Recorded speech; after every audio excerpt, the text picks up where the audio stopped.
everyone, and welcome to my review, my very much belated review of Star Trek 3, The Search for Spock. Massive apologies for the delay with this review. I am so sorry. Life has been getting away. It's been ages since my last Star Trek review. It has been ages. Ugh. But yeah, no, rest assured, I'm back. I'm going to continue reviewing the Star Trek movies. I'm going to start reviewing the Superman movies as well, because of Batman vs Superman.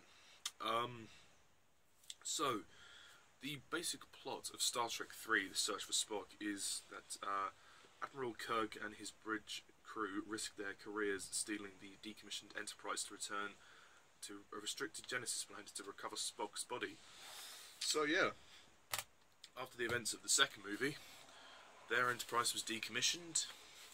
They want to take it back to rescue Spock on this Genesis planet. And for some bizarre reason, which I cannot fathom, there are some Klingons that are after the planet or something on the planet. I don't know. I kind of lost interest halfway through. So, Star Trek 3, The Search for Spock. Now, obviously it continues after the second movie. After the first movie, which was good, it was quite slow, but it was a good film. It was a nice introduction to all of this. Second one, which raised the stakes, much more of a thrilling kind of, much more of a thriller, much more of a tense kind of film. And then there's this one, which is just kind of, that's literally it. That's all I have to say. Star Trek 3 is just, it's alright. That's literally it. It's, Star Trek 3, The Search for Spock is disappointing. There's no question about that. I don't think it's awful. But after watching Wrath of Khan, I am severely disappointed with this.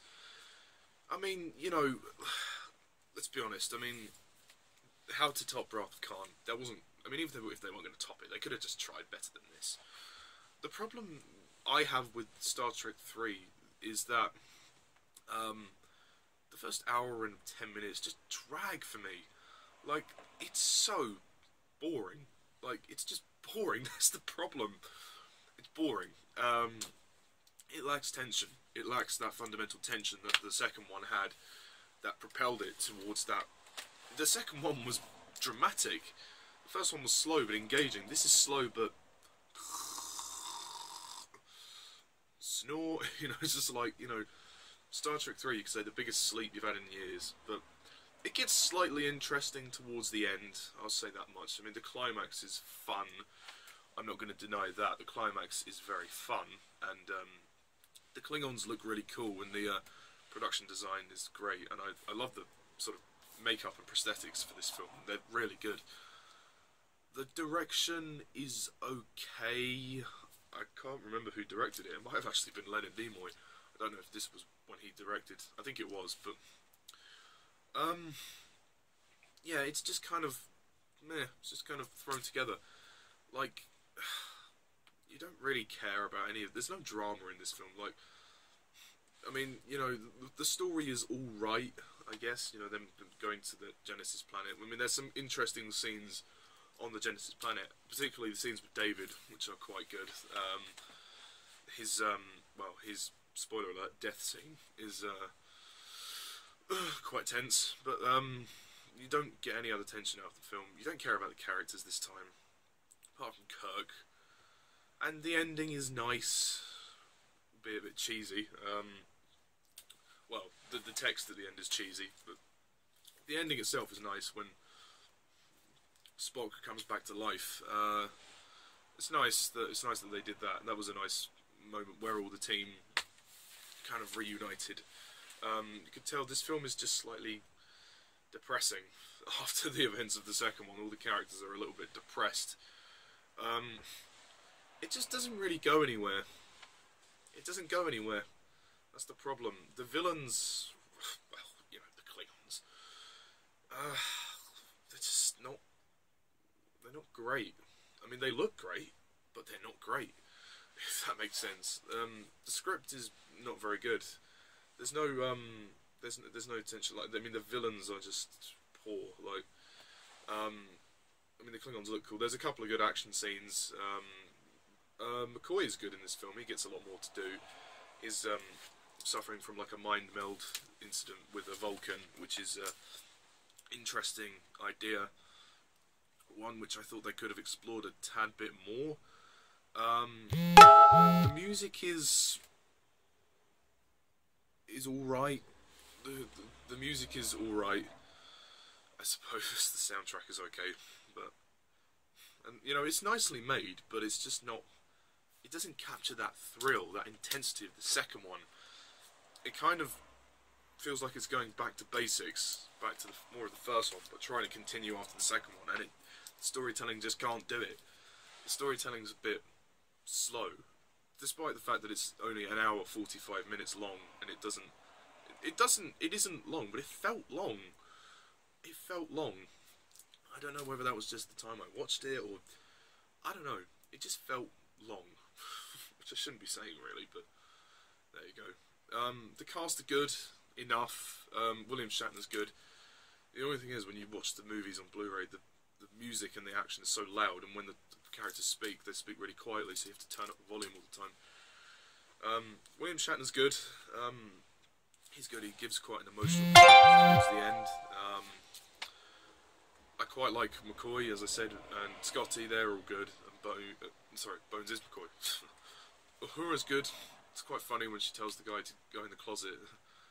That's quite funny. But ultimately, there's just lots and lots of nothing. It's just the first hour and 10 minutes is just kind of nothing. The opening of the film is quite nice when they reference the end of the second film. Of course, they had to really.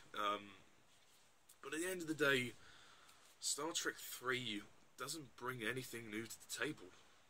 It's very mediocre. It's very mediocre.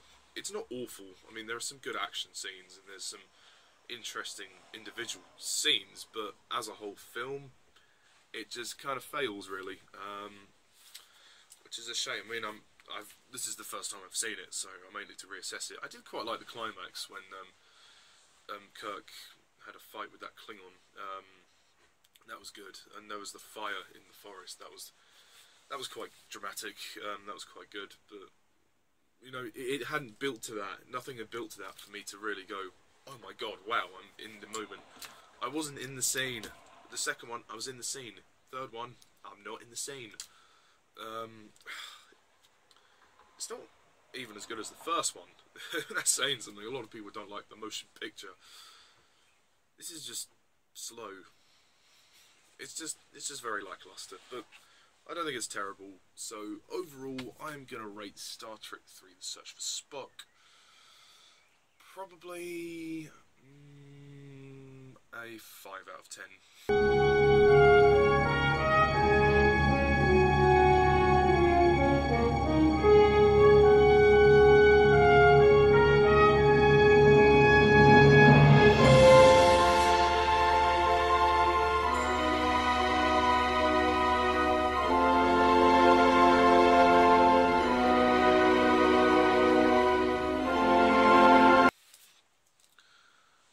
There are some interesting looking aliens in there, no shadow of the doubt there, but it doesn't do what a sequel should, raise the bar.